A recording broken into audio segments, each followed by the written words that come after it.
श्री कृष्ण गोविंद हरे मुरारे, हे नाथ नारायण वासुदेवा।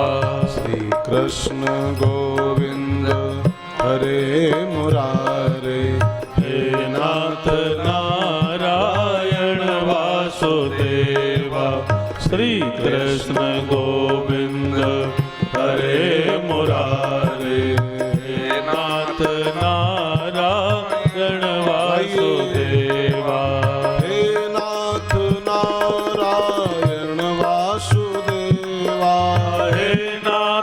नारायण वासुदेवा, हे नाथ नारायण वासुदेवा। हे नाथ नारायण वासुदेवा, हे नाथ नारायण वासुदेवा। श्री कृष्ण गोविंद हरे मुरारे, हे नाथ नारायण वासुदेवा। श्री कृष्ण गोविंद हरे मुरारे, हे नाथ नारायण वासुदेवा। करारविन्देन पदारविन्दं, करारविन्देन पदारविन्दम्, मुखारविन्दे विन्वेषयन्तं, मुखारविन्दे विन्वेषयन्तम्। वटस्य पत्रस्य पुटेशयानं, वटस्य पत्रस्य पुटेशयानं। बालं मुकुन्दं मनसा स्मरामि, श्रीकृष्ण गोविन्द हरे मुरारे, हे नाथ नारायण वासुदेवा। श्रीकृष्ण गोविन्द हरे मुरारे, हे नाथ नारायण वासुदेवा। श्री कृष्ण गोविंद हरे मुरारे, हे नाथ नारायण वासुदेवा। श्री कृष्ण गोविंद हरे मुरारे, हे नाथ नारायण वासुदेवा। हमारो धन राधा श्री राधा श्री राधा, हमारो धन राधा श्री राधा श्री राधा। हमारो धन राधा श्री राधा श्री राधा, हमारो धन राधा श्री राधा श्री राधा। फाल्गुन के इस पावन मास में हम लोग भागवत महापुराण का श्रवण करने बैठे हैं। शंकर जी का पावन दिन और शंकर जी के अवतार सुखदेव जी महाराज, उन्हीं की कही हुई कथा हम लोग सुनने बैठे हैं। पंडाल में जो लोग हैं वो तो ही हैं, आस्था टीवी के माध्यम से विश्व के कई देशों के करोड़ों श्रोता इस कथा का जो लाभ ले रहे हैं। आप सभी का, सुरेश भैया जी का, उनकी पूरी टीम का और आस्था टीवी के माध्यम से कथा सुन रहे करोड़ों श्रोताओं का बहुत बहुत अभिनंदन करते हुए, स्वागत करते हुए, और हम लोग भागवत कथा का शुभारंभ आज करें। पहला दिन है, बड़ी अस्त व्यस्तता का दिन होता है, बड़ी व्यवस्थाओं का दिन होता है। आयोजक, व्यास, श्रोता सब थके हुए होते हैं। शोभा यात्रा होती है, तमाम व्यवस्थाएं होती हैं, लेकिन पहला दिन है तो शुभारंभ हम लोग करें। भगवान शिव के चरणों में प्रणाम करते हुए आज महाशिवरात्रि के पावन अवसर का लाभ लें हम लोग, और भागवत की इस देव दुर्लभ कथा का शुभारंभ हो। तो एक बात का मैं उल्लेख करके कथा में प्रवेश करूं कि ये जो घड़ी हमारे आपके जीवन में आई है ना भाई बहनों, शास्त्रों में लिखा है कि मनुष्य अपना प्रयास करके, कोशिश करके बड़े से बड़ा पद पा सकता है, कुबेर के समान पैसे वाला हो सकता है, बड़े से बड़ी कुर्सी पा सकता है, धनवान हो सकता है, बलवान हो सकता है, ज्ञानी हो सकता है। भागवत से पुरखे तरते हैं? नहीं, भागवत से पुरखे नहीं तरते हैं। जिसके पुरखे ऑलरेडी तरे हुए हैं, उनके बच्चों में भागवत सुनने की इच्छा पैदा होती है। जिनके बाबा, जिनके परबाबा, जिनके पूर्वज ऑलरेडी बैकुंठ में हैं, इतने पुण्य कर गए हैं वो लोग, उनके बच्चे कहीं भागवत करवाते हैं? सबके बस का नहीं है प्यारे। भागवत से पुरखे नहीं, पुरखे जिसके तरह वही भागवत करवाता है, वही भागवत सुनता है। वैसी पावन भागवत का हम लोग आज से शुभारंभ करेंगे। भागवत शब्द के 4 अक्षर हैं भाई बहनों। भागवत में 4 अक्षर हैं, भा प्लस ग प्लस व और प्लस त। हमारे विद्वानों ने, महापुरुषों ने भागवत के इन 4 अक्षरों का बड़ा बढ़िया अर्थ निकाला। भा माने क्या होता है, ग माने क्या होता है, व और त माने क्या होता है। अब इसका माने निकालो जब, तो लगता है भागवत वास्तव में यही करना चाहती समाज के साथ। तो भागवत का पहला अक्षर क्या है? भा। भा माने क्या होता है? ये संस्कृत का शब्द है भा। भा माने होता है प्रकाश, भा माने होता है ज्ञान। जैसे हिंदुस्तान का नाम है ना भारत, भारत, तो भारत माने क्या होता है? भा में जो रत हो, जहां के लोग भा में रत हो, उसको बोलते हैं भारत। भा माने ज्ञान, प्रकाश। तो जहां के लोग प्रकाश में जीने के अभ्यासी हों, जहां के लोग ज्ञान में लगे हुए हों, उस देश का नाम होता है भारत। तो भा का अर्थ क्या हुआ? ज्ञान। भा का अर्थ क्या हुआ? प्रकाश, उजेला। तो भागवत का पहला काम क्या है भाई बहनों? जो हमको अंधेरे से निकाल करके और उजेले में जीना सिखा दे। तमसो मां ज्योतिर्गमय। जो अंधेरे में हम जी रहे हैं, जो अज्ञान में जीने के अभ्यासी हो गए हैं, हमको अज्ञान से निकाल करके और ज्ञान में जीना सिखा दे, उस कथा का नाम होता है भागवत। दूसरा अक्षर क्या है? ग। गा मतलब क्या होता है? दुर्गति को बचाने वाली, गति दुर्तया, दुर्गति को दूर करने वाली कथा का नाम है भागवत। बिल्कुल जिसका नरक फिक्स हो गया हो, बिल्कुल नरक जाने की तैयारी उसकी हो गई हो। परीक्षित जी को आप सुनते हो, परीक्षित जी को सांप काटने का श्राप मिला था, और शास्त्रों में साफ साफ लिखा है कि जिसकी सांप काटने से मृत्यु होती है उसका नरक होता है, साफ साफ लिखा हुआ है। अब परीक्षित जी का बिल्कुल नरक फिक्स हो गया था, बिल्कुल नरक जाते पक्के से हो। लेकिन 7 दिन पहले एक महापुरुष आ गया, सुखदेव जी महाराज, और भागवत सुना दिया, और जिसका बिल्कुल नरक फिक्स हो गया था वो बैकुंठ पा गया। तो दुर्गति को जो टाल दे, नरक से हमको बचा ले, उस कथा का नाम होता है भागवत। दूसरा अक्षर गा इसी बात का प्रतीक है। तीसरा अक्षर क्या है? व। व माने क्या होता है? वरीयान सर्व शास्त्रेषु। संतों ने इसका अर्थ निकाला, जो सारे शास्त्रों में वरीयान, श्रेष्ठ है। जो वर माने श्रेष्ठ होता है, जो सारे शास्त्रों में श्रेष्ठ है, जिसको सुनने के बाद सब सुनना पूरा हो जाता है। एक कथा सुन लो भागवत महापुराण की, तो आपको 4 वेद, 6 शास्त्र, 18 पुराण सब सुनने का फल मिल जाता है। सारी कथाओं का जो सार है, सारी कथाओं का जो रस है, उसका नाम भागवत। वाह का यही अर्थ है। और ता माने क्या होता है? आखिरी अक्षर त। ता माने तरणी। तरणी मीन्स नैया, नैया जो इंसान को सीधे इस संसार सागर से पार कर देती है। ऐसी नाव, ऐसी नौका जो इस भवसागर में डूबते हुए प्राणी को सीधे निकाल करके अपने बैठाल करके और भवसागर से पार कर दे, ऐसी नौका का नाम होता है भागवत। तो भागवत के 4 अक्षर हैं, भा, ग, व और त। ये 4 काम जो कथा करती है, उसी कथा का नाम होता है भागवत महापुराण। ऐसी पावन कथा में हम लोग प्रवेश करें। बहुत विशाल ग्रंथ है, 12 स्कंध हैं इसमें, 12 अध्याय, स्कंध कह लो, कांड कह लो, 12 स्कंध, 324 अध्याय हैं पूरी कथा में। और जानते हैं भाई बहनों, 18,000 श्लोक की बहुत मोटी कथा है। 18,000 श्लोक की कथा 7-9 दिन में, 10 दिन में, 20 दिन में नहीं हो पाएगी। ये कथा वर्षों चले, और वर्षों में भी नहीं हो पाएगी। मैं तो कहूँ जिंदगी पूरी हो सकती इंसान की है, कथा नहीं पूरी हो सकती। कितना विशाल ग्रंथ है। तो आइए हम लोग पहला पन्ना खोलें भागवत का, और भागवत के पहले श्लोक से आज की यात्रा शुरू करें।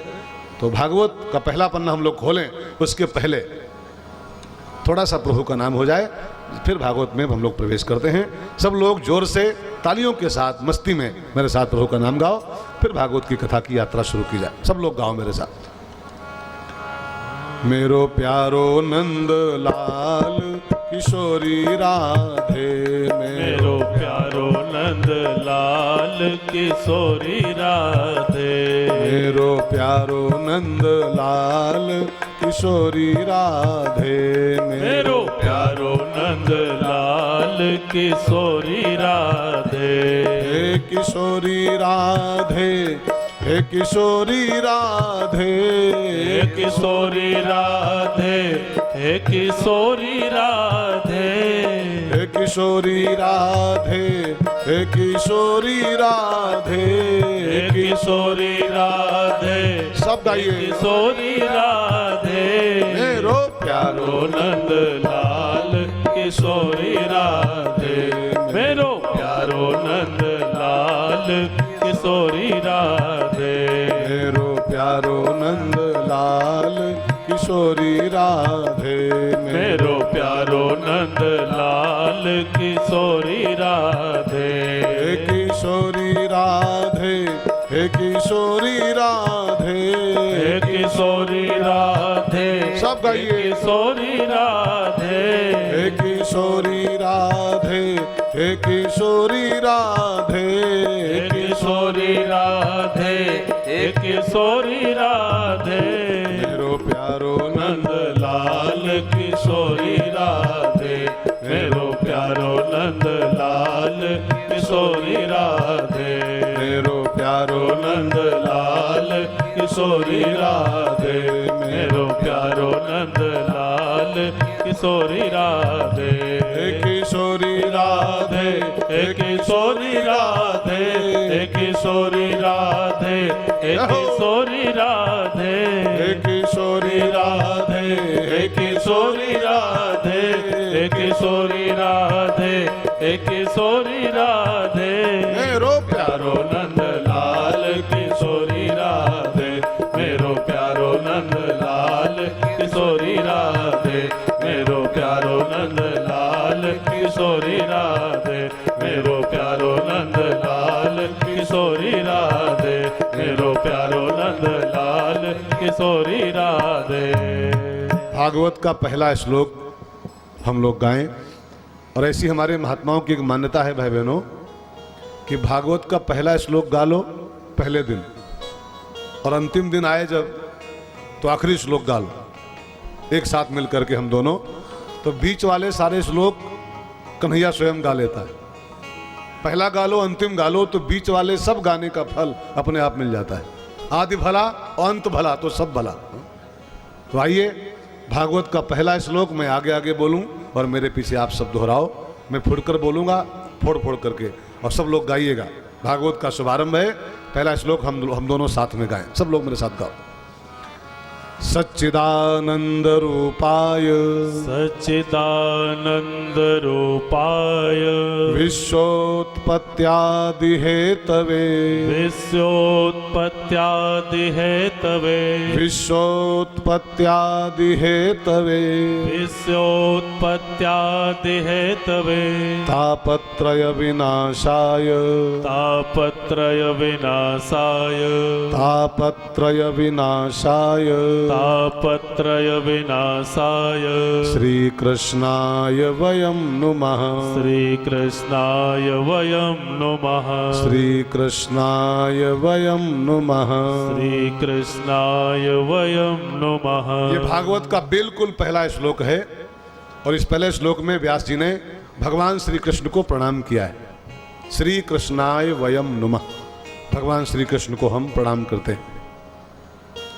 एक भगत ने पूछा कि व्यास जी श्री कृष्ण को हम लोग प्रणाम करें लेकिन क्यों, इसका फायदा क्या मिलेगा हमको। आजकल इंसान हर काम बिजनेस माइंड से करता है। अभी मैं सुन रहा था एक नेताजी बोल रहे थे कि किसी से कोई काम कहो ना तो पहला सवाल करता कि इसमें हमारा का, अब पीछे आपका नहीं कुछ है तो कहेगा इससे फिर हमसे क्या। कोई भी काम इंसान से कहो तो पहला सवाल करता है इसमें हमारा कौन सा फायदा होगा। तो भगवान श्री कृष्ण को हम प्रणाम करें, पहले श्लोक की व्याख्या में आता है। लेकिन किसी ने पूछा व्यासी से क्यों करें प्रणाम कृष्ण को, हम क्यों करें, कृष्ण का प्रणाम हमें क्या देगा, इसमें हमारा का। तो व्यास जी बोले तापत्रय विनाशाय। जो श्री कृष्ण को प्रणाम करते हैं, जो भगवान नारायण को प्रणाम करते हैं, तो ये कन्हैया उनके जीवन के त्रिताप को नष्ट कर देता है। तापत्रय विनाशाय श्री कृष्णाय वयम नुमः। उसके जीवन के दैहिक, दैविक, भौतिक तापा, तीनों तापों का नाश कन्हैया कर देता है। ये इसके प्रणाम का फल है। लेकिन एक बात और ध्यान दो भाई बहनों गहराई से, भागवत के इस पहले श्लोक में अकेले कन्हैया को प्रणाम नहीं किया गया, अकेले कृष्ण को प्रणाम नहीं है, लिखा है श्री कृष्णाय। इसमें दो नाम आते हैं। लगता है सुनने में खाली एक नाम है ये श्री कृष्ण, लेकिन श्री कृष्ण एक नाम नहीं, दो नाम है। इसमें दो नाम, पहला नाम है श्री और दूसरा नाम है कृष्ण। श्री माने क्या होता है? अब वृंदावन कभी जाओ ना, वहां देखो राधा जी को क्या बोलते हैं, श्री जी, श्री जी। तो श्री माने राधा और कृष्णाय, दोनों को संयुक्त प्रणाम किया गया। और ध्यान देना, जब तक राधा को साथ में न मिलाया जाए तब तक कृष्ण सुनते नहीं। राधे राधे रटो तब चले आएंगे बिहारी। खाली बिहारी बिहारी रटो तो नहीं आएंगे, राधे राधे रटो तब चले आएंगे बिहारी। राधा भगवान की शक्ति है, राधा भगवान की पत्नी नहीं है भाई बहनों। राधा और कृष्ण का नाम चलता है खाली, साथ में राधा भगवान की पत्नी नहीं कहलाती। राधा भगवान की प्राणेश्वरी है, राधा भगवान की शक्ति है। राधा के बिना श्याम आधा है। लेकिन एक बात और ध्यान देना, फिर राधा जी का नाम स्पष्ट क्यों नहीं लिया गया, श्री क्यों कहा गया? राधा कहते राधा कृष्णाय वयम नुमः। आप पूरी भागवत का अध्ययन करो बहुत गहराई से, एक एक श्लोक का अध्ययन करो। भागवत भर में, पूरी कथा में राधा नाम कहीं पर स्पष्ट नहीं आया, जबकि कथा पूरी उन्हीं की है, उसके बिना भागवत हो नहीं पाएगी। लेकिन राधा शब्द स्पष्ट भागवत में कहीं पर नहीं। जानते हैं क्यों? इसके दो कारण हैं, दो कारण। कारण नंबर 1, राधा जी सुखदेव जी की गुरु हैं, और ये कथा सुखदेव जी कह रहे हैं, ठीक है ना। और शास्त्र का आदेश है गुरु का नाम लेना मना है। शास्त्र कहता है गुरु का नाम और पति का नाम जहां तक संभव हो नहीं लेना चाहिए। आपत्ति काल हो तो अलग बात है, लेकिन गुरु का नाम और पति का नाम लेना वर्जित शास्त्रों में। तो सुखदेव जी के गुरु राधा, ठीक है ना, और सुखदेव जी ही कथा बांच रहे हैं, तो राधा कैसे बोलें, गुरु का नाम कैसे लें? इसलिए भागवत भर में राधा नाम खुला खुला कहीं पर नहीं, बंद बंद शब्दों में है। श्री जी है, विशेष गोपी है, कई पर माया है, शक्ति है। योग माया नाम आया है कई जगह पर राधा जी का, योग माया उपास्यता रास पंचाध्यायी में, लेकिन स्पष्ट राधा कहीं पर नहीं। पहला कारण गुरु है सुखदेव जी की।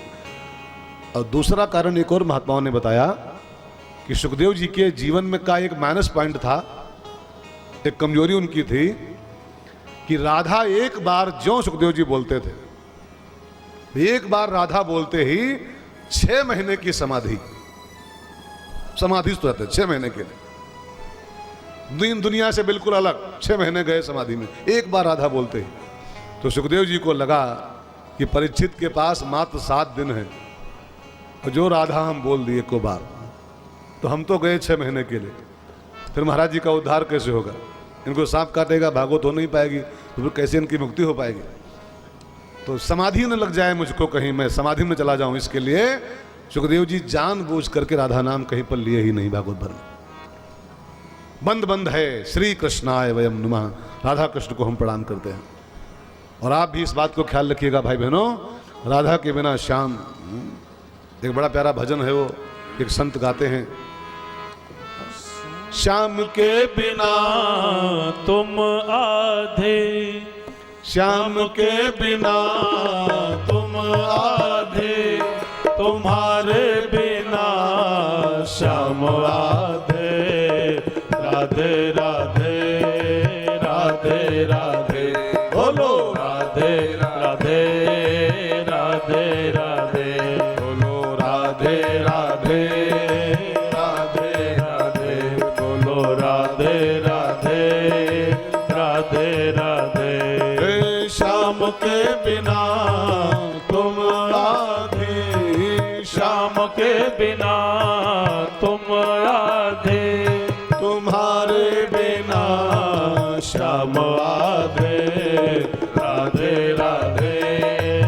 गाइए। राधे बोलो राधे राधे राधे राधे। भक्त के बिना भगवान आधे, भक्त के बिना भगवान आधे, भक्त के बिना भगवान आधे, भक्त के बिना भगवान आधे, भगवान के बिना भक्त आधे। राधे राधे राधे राधे बोलो राधे राधे राधे राधे राधे राधे राधे राधे राधे राधे राधे राधे। तो भागवत के पहले श्लोक में श्री कृष्ण को प्रणाम किया गया और भागवत के दूसरे श्लोक में भागवत के जो वक्ता हैं सुखदेव जी, उनको प्रणाम किया गया। और सुखदेव जी को प्रणाम करते हुए व्यास जी कहते हैं, यम प्रव्रजंत मनुपेतमपेत कृत्यम द्वैपायनो विरह कातर आजुहाव पुत्रेति तन्मयतया तरवोभिनेदुः स्तम सर्वभूत हृदयम मुनिमानतोस्मि। व्यास जी कहते हैं सुखदेव जी कैसे महात्मा हैं। यम प्रव्रजंत, प्रव्रजंत माने क्या होता है? घुमक्कड़, घूमता हुआ महात्मा, परिव्राजकाचार्य। और ध्यान देना भाई बहनों, साधु में और गृहस्थ में यही अंतर होता है। साधु और संसारी दो लोग हैं, संसार में रहने वाले संसारी और साधु। साधु और संसारी में अंतर क्या होता है? साधु का तन तो घूमता रहता है, ध्यान देना प्यारे, साधु का तन घूमता है लेकिन साधु का मन एक जगह पर रहता है। और संसारी का तन भले एक जगह पर हो, उसका मन घूमता रहता है। जैसे आप अपने को आप नोट करो, तन पंडाल में है, तन यहां बैठा हुआ है, और मन को पकड़ो कहां कहां जा रहा है। देखिए उसकी पकड़े धाप नहीं पाओगे आप, कहां कहां गया। बंबई, कलकत्ता, बेंगलोर, घर, तिजोरी, अलमारी, चाबी, चाय, कहां कहां भाग रहा। तन आपका स्थिर है, मन भाग रहा है। संसारी और संत में यह अंतर होता है। संसारी का तन भागता रहता है, उसका मन एक जगह रहता है। और संसारी का तन तो बिस्तरे पर होता है, पंडाल में होता है, लेकिन मन को पकड़ो, देखो कहां कहां जा रहा है। जिसका मन भागता रहे वो संसारी, और जिसका तन भागता रहे वो संत। ठीक है ना? रमता जोगी। यम प्रव्रजंत, जो घूमते हुए महात्मा हैं, 2 घड़ी से अधिक कहीं रुकते नहीं हैं, घूम घूम के समाज का भला करते रहते हैं, परानुग्रह कांक्षया। ऐसे महात्मा जी को प्रणाम किया गया, सुखदेव जी को। और फिर सुखदेव जी को प्रणाम करके भागवत का शुभारंभ हुआ। नैमिषारण्य की पावन धरती है। आपको बता दूं मैं, संपूर्ण पुराणों का जो शुभारंभ स्थल है वो नैमिषारण्य। राम कथा का शुभारंभ प्रयाग है। राम कथा का शुभारंभ कहा हुआ? भरद्वाज मुनि बसहि प्रयागा।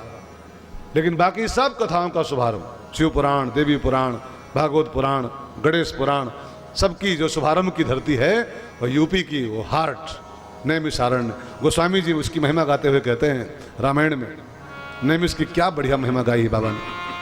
तीर्थवर नैमिष विख्याता, तीर्थवर नैमिष विख्याता, अति पुनीत साधक सिद्धिदाता, अति पुनीत साधक सिद्धिदाता, अति पुनीत साधक सिद्धिदाता। गोस्वामी जी कहते हैं अति पुनीत स्थान है, साधक सिद्धिदाता। नीमसार में बैठ के कोई एक माला कर ले, थोड़ी साधना कर ले, उसको तुरंत सिद्धि की प्राप्ति हो जाती। साधक सिद्धिदाता। ऐसी पावन धरती पर सौनक आदि 88,000 महात्मा लोग इकट्ठा हैं। कोई चिंतन शिविर चल रहा है। विषय क्या है चिंतन का? कि कलिकाल के प्राणियों का उद्धार कैसे होगा, कलयुग के लोग कल्याण की प्राप्ति कैसे करेंगे। बड़ा भारी शिविर लगा हुआ था। 88,000 बहुत होते हैं प्यारे। तब पंडाल नहीं थे, तब साउंड नहीं थे, तब माइक भी नहीं थे, लेकिन कथाएं बड़ी बड़ी होती थी तब भी। आजकल कोई लाख कोशिश कर ले तब भी मुश्किल से 10,000 20,000 श्रोता, बहुत कोशिश करेगा तो 50,000 श्रोता इकट्ठा कर पाएगा। 50 लाख फूकने के बाद में, लेकिन तब श्रोता बैठते थे 88,000 और साउंड एक को नहीं होते थे। पता नहीं पहले के वक्ता क्या खाते होंगे, खबर नहीं है? क्या खा के बोलते होंगे, बिना साउंड के कथा, बिना माइक के कथा, और श्रोता 88,000 ऋषि मुनि। कैसे आवाज पहुंचाते होंगे अपनी। तो निमसार की पावन धरती है, शौनक आदि ऋषि मुनि इकट्ठा हैं। सूत जी महाराज का पदार्पण हुआ। परम पौराणिक सूत जी महाराज सुखदेव जी के शिष्य हैं, सारे पुराणों के ज्ञाता हैं। उनका ज्यों प्रवेश सभा में हुआ निमसार की धरती पर, तो सारे महात्माओं ने खड़े होकर स्वागत किया सूत जी का, उचित आसन दिया, और फिर शौनक जी ने आगे बढ़ करके 6 सवाल पूछे। अब बहुत ध्यान देकर सुनेंगे। पूरी भागवत कथा जो है ना, इतनी मोटी जो पोथी है ये शौनक जी के 6 सवालों का जवाब है केवल, बस भागवत नहीं है, ये 6 सवालों का जवाब है। जिसे रामचरितमानस क्या है, इतनी मोटी किताब में क्या है जानते हैं? पार्वती के 14 सवालों में से 8 सवालों का उत्तर मात्र है बस। पार्वती मैया ने 14 सवाल पूछे थे राम के बारे में, 8 का उत्तर बाबा ने दिया है, वही रामचरितमानस। तो शौनक जी के 6 सवालों का जो जवाब दिया है सूत जी ने, उसी पोथी का नाम भागवत महापुराण। तो कौन कौन 6 सवाल हैं, ध्यान देकर सुनिए। पहला सवाल शौनक जी का, सारी कथाओं का सार क्या है?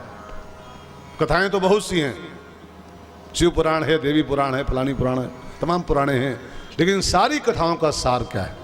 पहला सवाल। दूसरा सवाल पूछा, श्रेय क्या है, माने कल्याण किसको कहते हैं? शास्त्र की भाषा में कल्याण माने क्या होता है?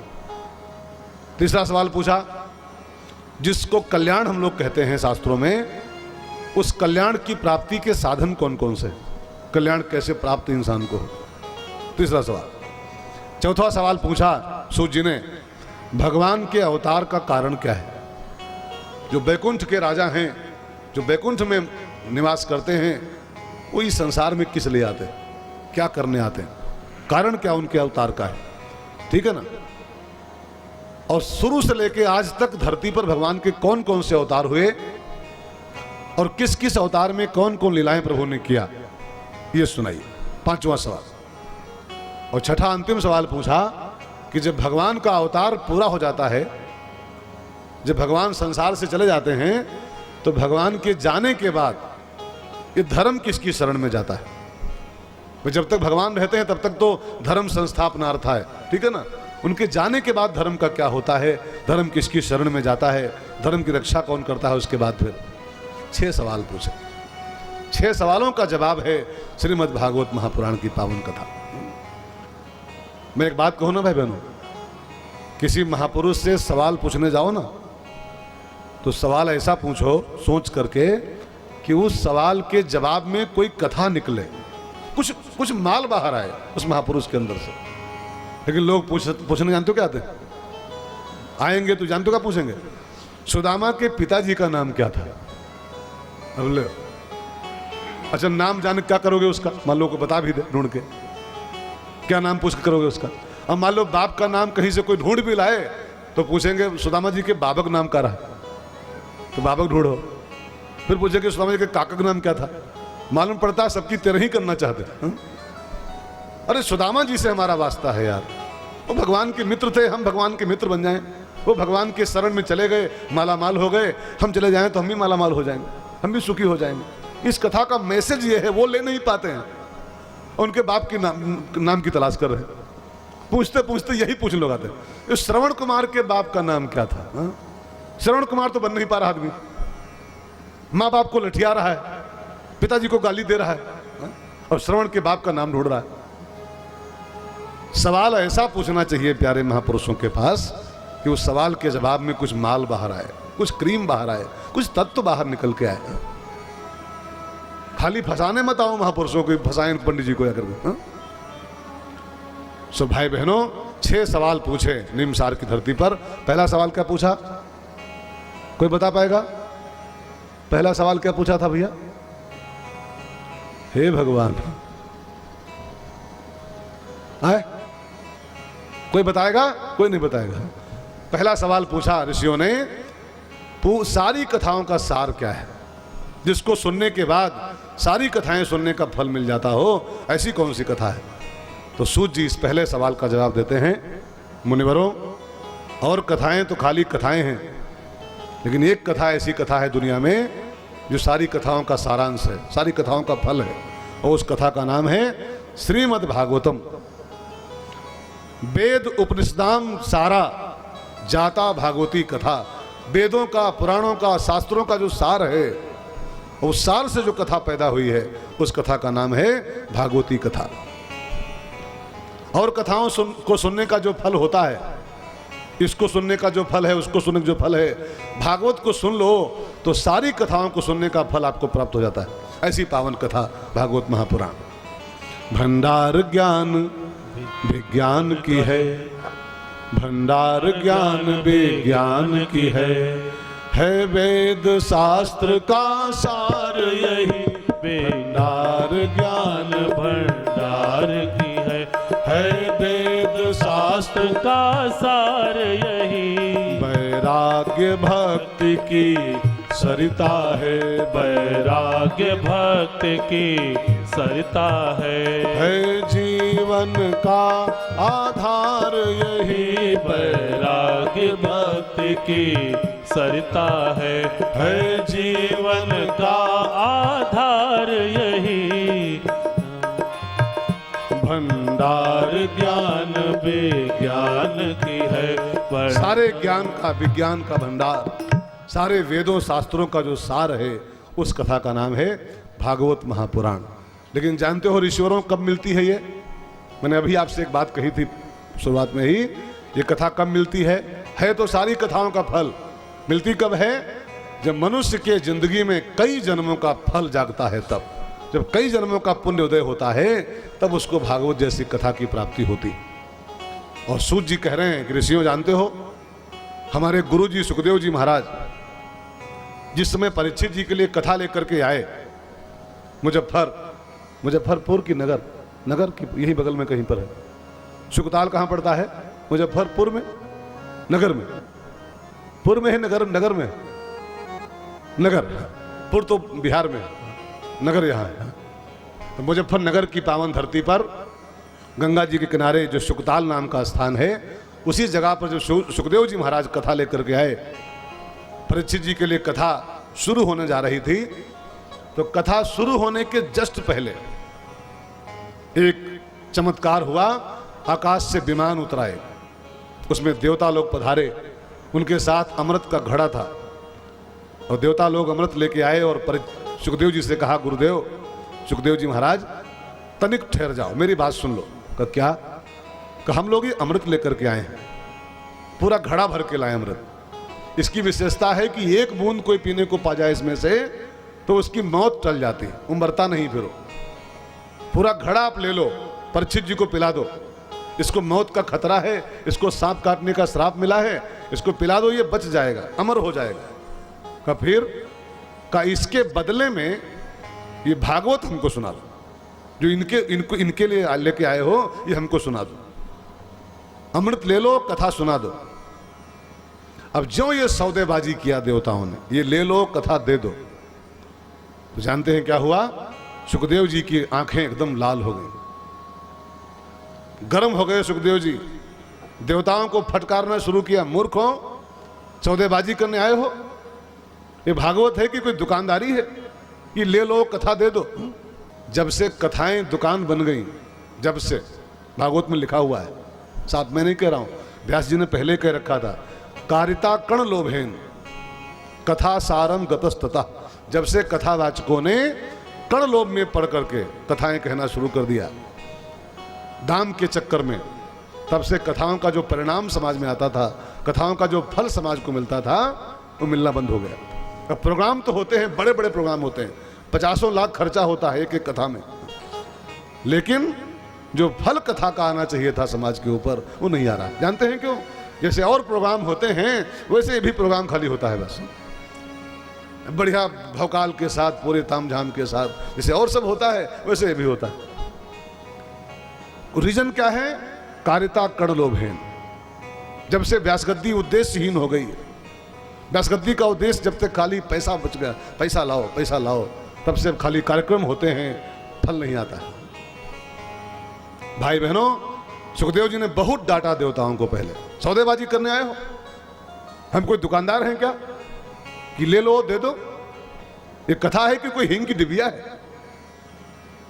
लेकिन फिर सोचा कि बहुत दूर से बेचारे आए हैं, ऐसे भगाऊं ना। तो उन्होंने कहा देवताओं रुको, मैं परीक्षित से बात कर लूं, मैं जिसके लिए आया हूं अगर वो राजी हो जाए तो हमें कोई आपत्ति नहीं है, हम चेंज कर लेंगे। तो सुखदेव जी ने परीक्षित जी से पूछा, राजन आपके सामने 2 आइटम है, अमृत का घड़ा रखा है और भागवत महापुराण की कथा रखी है।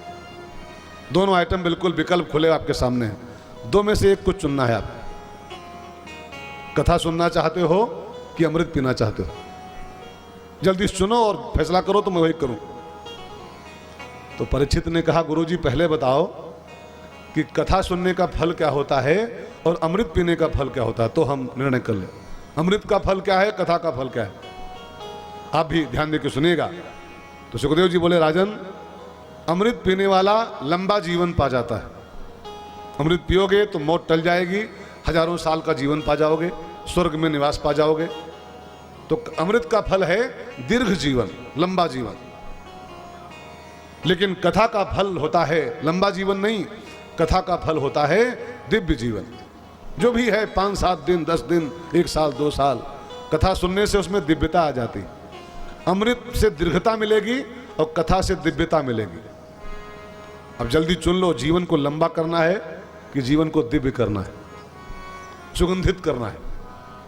अच्छा, अगर आपके सामने यही 2 विकल्प आ जाएं कि जीवन लंबा चाहिए कि जीवन पाल मेरो है गोविंद मेरो है, गोपाल मेरो है, श्री बाके बिहारी नंदलाल मेरो है, श्री बाके बिहारी नंदलाल मेरो है, गोविंद मेरो है, गोपाल मेरो है, गोविंद मेरो है, सब गाइए, गोपाल मेरो है, गोविंद मेरो है, गोपाल मेरो है, गोविंद मेरो है, गोपाल मेरो है। मैं पूछ रहा था कि लंबा जीवन और अच्छा जीवन अगर 2 आइटम आगे रखे जाएं, क्या चुना जाएगा?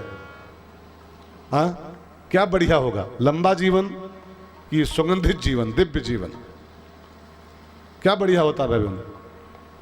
शंकराचार्य का जीवन देखो, भगवान शंकराचार्य कई साल का जीवन था पता? कई था? 32 साल केवल, 32 ईयर्स ओनली। स्वामी रामतीर्थ का जीवन कितना था? 33 साल मात्र, 33 वर्ष। विवेकानंद स्वामी जी कलकत्ता वाले कई साल का जीवन लेके आए थे? 39 साल केवल, 39 ईयर्स ओनली। ये सब लंबा जीवन नहीं पाए थे, लंबा जीवन नहीं इनके हिस्से में आया था। कोई 32 साल, कोई 33 साल, कोई 35 साल, कोई 39 साल। ईसा मसीह का जीवन जानते हैं आप? 33 वर्ष की अवस्था में उनकी डेथ हो गई थी, 33 साल की एज में। और 33 वर्षों में 30 वर्ष कुछ किए नहीं थे वो। 30 वर्ष खाली चरवाहा थे, बस भेड़ी जाते थे, भेड़ी बकरी। मात्र 3 वर्षों की जिंदगी में उन्होंने इतने बड़े बड़े काम कर दिए कि विश्व के सबसे बड़े धर्म के संस्थापक कहलाते। वर्ल्ड का जो टॉप धर्म है, जो जिसकी बहुत बड़ी संख्या है विश्व में, 3 वर्षों में इतना बड़ा काम कर दिया। तो जीवन 118 साल का हो और हिसाब किताब बनाओ तो खाली पेट और पॉकेट, 3 काम, 3P, 3P के अलावा चौथा काम नहीं जानते। जीते कई साल हैं? 98 साल, 99 साल, 114 साल, और 3P के अलावा कुछ नहीं। P for pocket, P for pet और P फॉर प्रजनन। पेट भर लिया, पॉकेट भर लिया और बच्चे पैदा कर लिया, बस और खत्म हो गए। और जिए कई साल? 112 साल। किए क्या? कुछ नहीं है, कुछ नहीं। तो जीवन लंबा हो ये बहुत बड़ी बात नहीं है, भले छोटा हो, भले 30-32 साल का हो, लेकिन जो हो फिर शंकराचार्य के ऐसा हो, विवेकानंद के ऐसा हो, स्वामी रामतीर्थ के ऐसा हो, दिव्य जीवन हमारा हो। भागवत सुनने वाले का जीवन लंबा नहीं होता है, लेकिन जो भी होता है वो दिव्य हो जाता है। जल्दी चुनो, लंबा चाहिए कि अच्छा चाहिए। परीक्षित जी ने कहा, गुरुजी इनको भगाओ, देवताओं को। अमृत नहीं पीना हमको कथा सुननी है। हमको लंबा नहीं चाहिए जीवन, हमको जो है महकता हुआ चाहिए, खुशबूदार जीवन चाहिए, सुगंधित जीवन चाहिए। सुखदेव जी ने देवताओं को निराश कर दिया, आप लोग जाओ भैया, आपके भाग्य में नहीं है। ये तो परीक्षित सुनेंगे। और फिर तो कथा सुनी परीक्षित जी ने। एक बात और ध्यान दे लो भाई बहनों, जो अमृत जैसी चीज का भी त्याग कर सकता है वही भागवत सुनने का पात्र होता है। जिसको कथा के बदले कोई भी चीज चाहिए, कई लोग मानते हैं कथा सुन लें तो पोता हो जाएगा, कई मानते हैं कथा सुन लें तो प्लाट मिल जाएगा, कई मानते हैं कथा सुन लें तो नौकरी मिल जाएगी। जो कथा के बदले कुछ पाना चाहते हैं, ध्यान दीजिएगा, वो कथा के पात्र नहीं। कथा का फल ये सब नहीं होता है। जो अमृत के घड़े को ठोकर मार सकता हो, उससे कीमती चीज दुनिया में कोई नहीं प्यारे। जो अमृत का घड़ा सामने रखा हो और उसको जो लाश से ढुढ़का सकता हो, वो कथा सुनने का पात्र होता है। परीक्षित जी ने कथा सुनी, परिणाम क्या हुआ? विमान में सवार हुए और बैकुंठ गए 7वें दिन परीक्षित जी। अब ब्रह्मा जी को आश्चर्य हुआ कि सांप काटने से मरा है आदमी है, और सांप काटने से मरने वाला बैकुंठ कैसे आ गया? मरा सांप काटने से, और लिखा पढ़ी में यह है कि नरक जाता है सांप काटने से मरने वाला आदमी, बैकुंठ कैसे आ गया? तो ब्रह्मा जी ने अपने पीए से पूछा, पीआरओ से, ये क्या लफड़ा है? संविधान में लिखा है कि सांप काटने से मरने वाले का नरक होता है, बैकुंठ कैसे आ गया? तो पीआरओ साहब ने कहा, ब्रह्मा जी ये भागवत सुन के आए हैं। आधुनिक शब्द है, बाकी उनके जो होते होंगे, ये मॉडर्न शब्द है। पीआरओ साहब का ये भागवत सुन के आए हैं, और जो भागवत सुन के आता है वो सीधे बैकुंठ आता है। तो ब्रह्मा ने कहा, भागवत क्या चीज है? किस चीज का नाम भागवत है? तो पीआरओ साहब ने कहा, ब्रह्मा जी अब जवानी कहां तक बताएंगे, ऐसा करो आप तौल लो, भागवत को तौल लो, अभी मालूम हो जाएगा। तो लिखा है भागवत में, सत्यलोके तुलाम बद्ध्वा, ब्रह्मा ने एक तराजू मंगाई, बांधा उसको, तराजू, बड़ा तराजू, और उस तराजू के एक पलड़े में साधना नजा, जितने भी अन्य साधन होते हैं, जप तप पूजा पाठ हेन तेन दान पुण्य, जितने भी अन्य साधन संसार में कल्याण के माने गए, उन सारे साधनों को एक ओर रखा, एक पलड़े में। और भागवत की पोथी जो आप सुन रहे हो, इस कथा को उठा के एक ओर रखा, और लिखा है कि भागवत की पोथी को तराजू के पलड़े में ब्रह्मा ने ज्यों स्थान दिया, तो भागवत की तुलना में दुनिया भर के सारे साधन हल्के पड़ गए, भागवत सब पर भारी हो गया। तब ब्रह्मा ने उस पोथी को उठाया और उठा के अपने माथे पे रखा, और इस किताब का नाम रख दिया उन्होंने मुक्ति शास्त्र। इसको सुनने के बाद जिसकी तुलना में सारे साधन, यज्ञ हवन पूजा पाठ दान पुण्य व्रत तीर्थ सब हल्के पड़ गए, ऐसी कथा को सुनने के बाद कोई बैकुंठ आ जाए, कौन आश्चर्य, किम आश्चर्यम। ब्रह्मा जी का रखा हुआ नाम है मुक्ति ग्रंथ। इसको सुनने के बाद मुक्ति फिक्स, बैकुंठ फिक्स। वैसी पावन कथा का हम लोग श्रवण कर रहे हैं। आज पहला दिन है, बहुत थकान का दिन पहला होता है, लेकिन फिर भी दिन है तो दिन है। पहले दिन महात्म्य गान का दिन होता है, महिमा गाने का दिन होता है। तो इसके बाद 2 कथाएं छोटी छोटी आती हैं भागवत की महिमा की। भागवत की क्या महिमा है, भागवत सुनने से क्या क्या होता है, आइए हम लोग बहुत सार में इसको सुन लें। तो पहला दिन महात्म्य गाने का होता है, उतना कोटा होता है गाने का, तो हम लोग उसको गा लें संक्षेप में, और फिर आज की कथा का विराम किया जाएगा। और कल 1 बजे से 5 बजे के मध्य में बहुत विस्तार से हम लोग बैठक करेंगे, जब विस्तार से बात की जाएगी। तो आइए भागवत की महिमा की 2 कथाएं छोटी छोटी आती हैं, उनका श्रवण कर लें हम लोग, फिर विराम करें। उसके पहले थोड़ा सा प्रभु का नाम हो जाए। सब लोग मेरे साथ गाओ। छोटी छोटी गैया छोटे छोटे ग्वाल, छोटी छोटी गैया छोटे छोटे ग्वाल, छोटो सो मेरो मदन गोपाल, छोटो सो मेरो मदन गोपाल। छोटी छोटी सब गाइए। गैया छोटे छोटे ग्वाल, छोटी छोटी गैया छोटे छोटे ग्वाल छोटो सो मेरो मदन गोपाल रे छोटो सो मेरो मदन गोपाल छोटी छोटी गैया छोटे छोटे ग्वाल छोटी छोटी गैया छोटे छोटे ग्वाल छोटो सो मेरो मदन गोपाल छोटो सो मेरो मदन गोपाल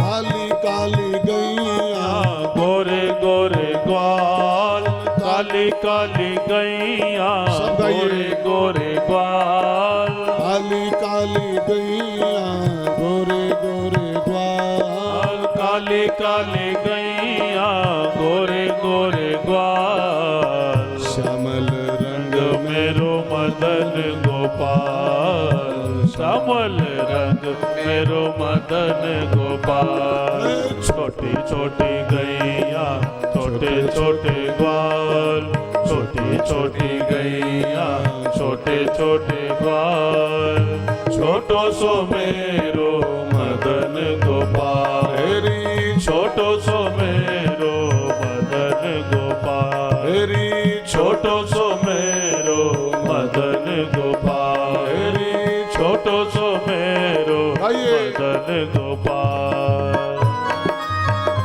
हो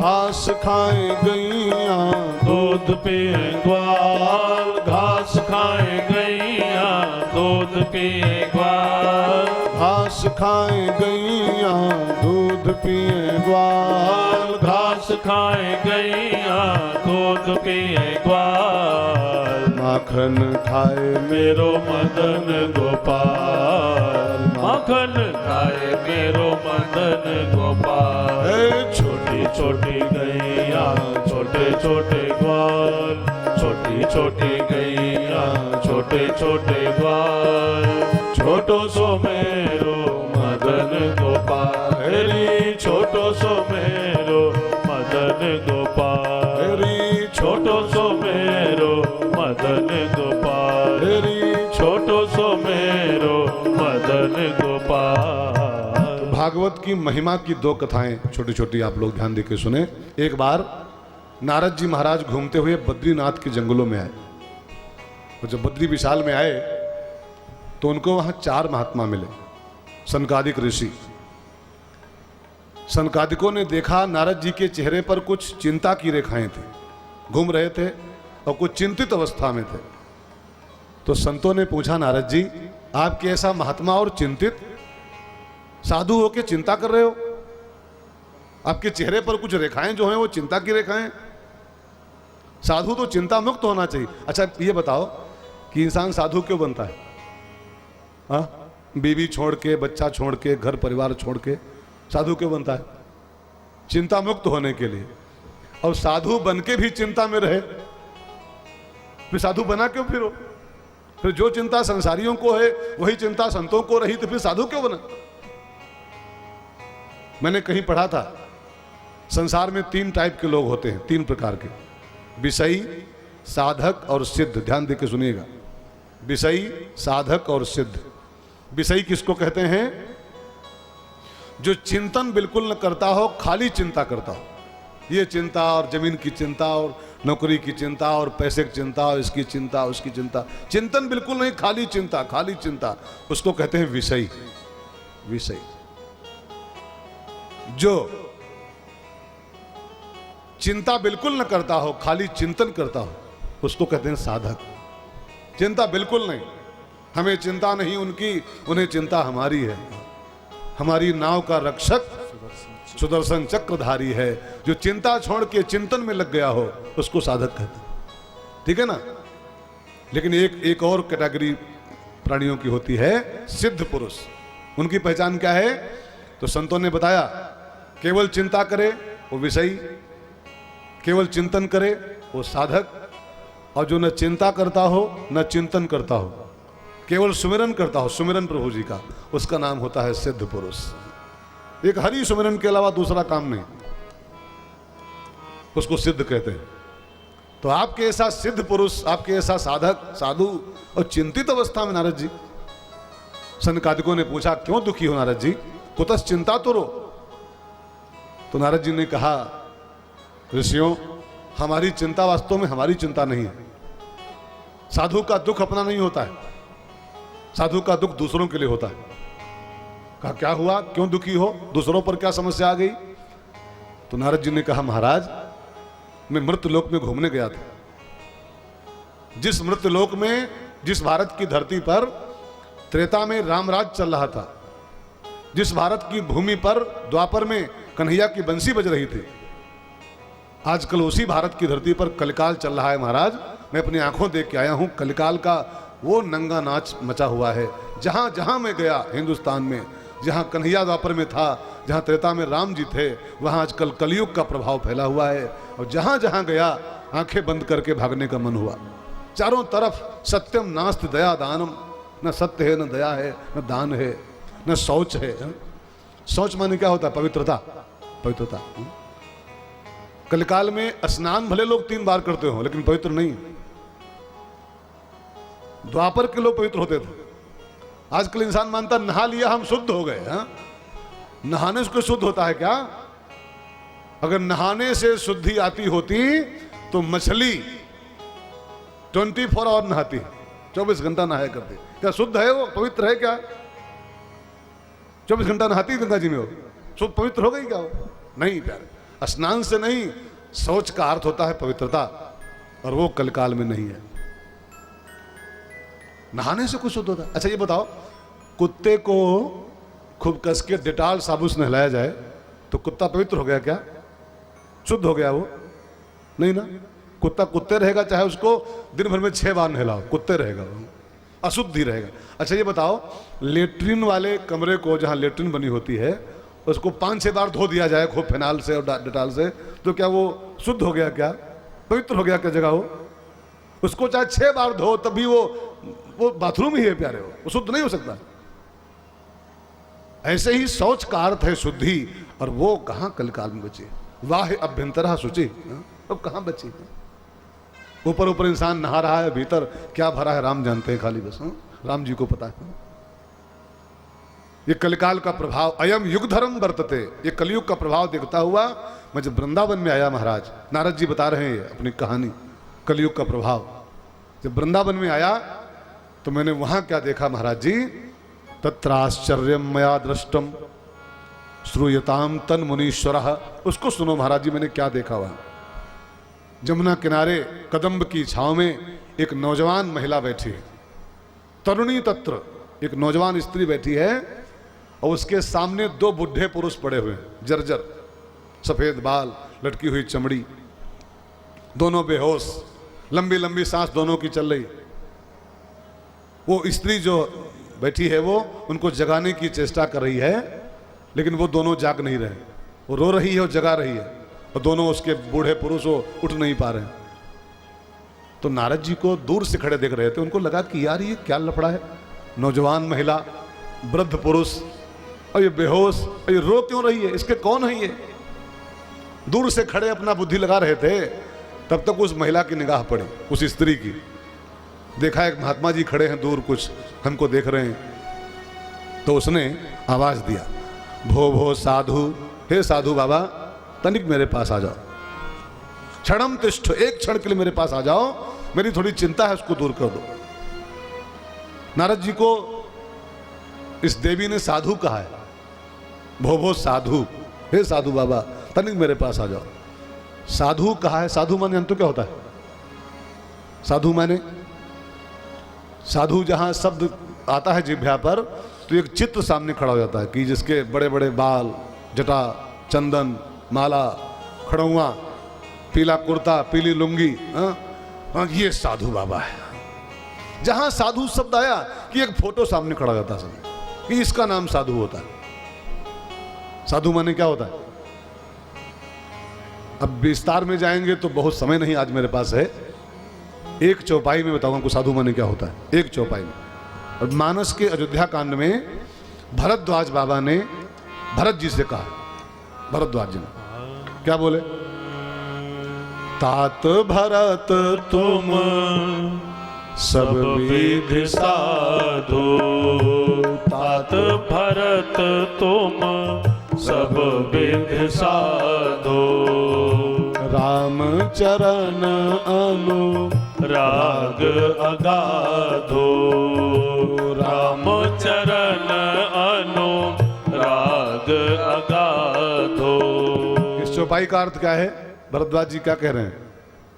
तात भरत तुम सब विध साधु, तुम सब प्रकार साधु हो। इसकी पहचान क्या है? किस बेस पे बोल रहे हैं? ये क्या देख के बोल रहे हैं कि तुम सब प्रकार साधु हो? एक चौपाई में साधु की इससे बढ़िया परिभाषा मेरी समझ से कोई हो नहीं सकती। राम चरण अनुराग अगाधो, जिसके अंतस्थल में, जिसके मन मानस में राम जी के चरणों का अगाध प्रेम भरा हुआ हो, अथाह प्रेम भरा हुआ हो, उस शख्स का नाम होता है साधु। वो पैंट पहने हैं तो साधु है, बुशर्ट पहने हैं तो साधु है, टी शर्ट पहने हैं तो साधु है, धोती पहने हैं तो साधु है, साड़ी पहने हैं तो साधु है, पीला कपड़ा पहने हैं तो साधु है, सफेद कपड़ा पहने हैं तो साधु है। जिसके अंदर भगवान के चरणों का अथाह प्रेम पैदा हो गया, बस वो संत, वो साधु। एक महात्मा जी लखनऊ हमारे आए थे कथा कहने के लिए, डॉक्टर अवधेशानंद गिरी जी महाराज, बड़े प्यारे महात्मा हैं। उनका एक बड़ा प्रसिद्ध एक गीत गा रहे थे, वो एक बड़ा प्यारा भजन गा रहे थे। उसकी 2 लाइन मैं आपको सुनाऊं उस भजन की। उस भजन में संत की परिभाषा देखिए कितनी बढ़िया। संत माने क्या होता है? प्रेम जब अनंत हो गया, प्रेम जब अनंत हो गया, रोम रोम संत हो गया, प्रेम जब अनंत हो गया, रोम रोम संत हो गया, प्रेम जब अनंत हो गया, रोम रोम संत हो गया, प्रेम जब अनंत हो गया, रोम रोम संत हो गया।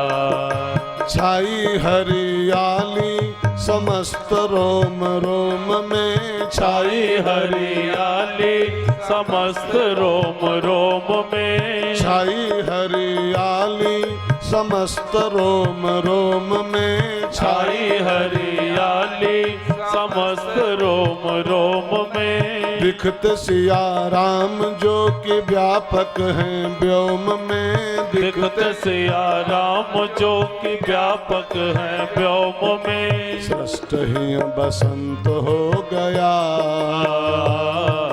सृष्ट ही बसंत हो गया, रोम रोम संत हो गया, प्रेम जब अनंत हो गया, रोम रोम संत हो गया, तो रोम रोम संत हो गया, तो रोम रोम संत हो गया। किसी ड्रेस का नाम संत नहीं होता है, रोम रोम संत हो जाता है। बस शर्त है कि प्रेम जब अनंत हो गया। राम चरण अनुराग अगाधु, जिसके जीवन में भगवान का प्रेम अनंत मात्रा में हो गया है, वो साधु है, वो साधु। वो देवी बोली, भो भो साधु, हे साधु महाराज तनिक मेरे पास आ जाओ, मेरी थोड़ी समस्या दूर कर दो। उनका नाम क्या है? ज्ञान वैराग्य नामानौ काल योगेन जर्जरौ। इनका नाम है ज्ञान और वैराग्य। ये कलयुग का प्रभाव है, दोनों जर्जर हो गए।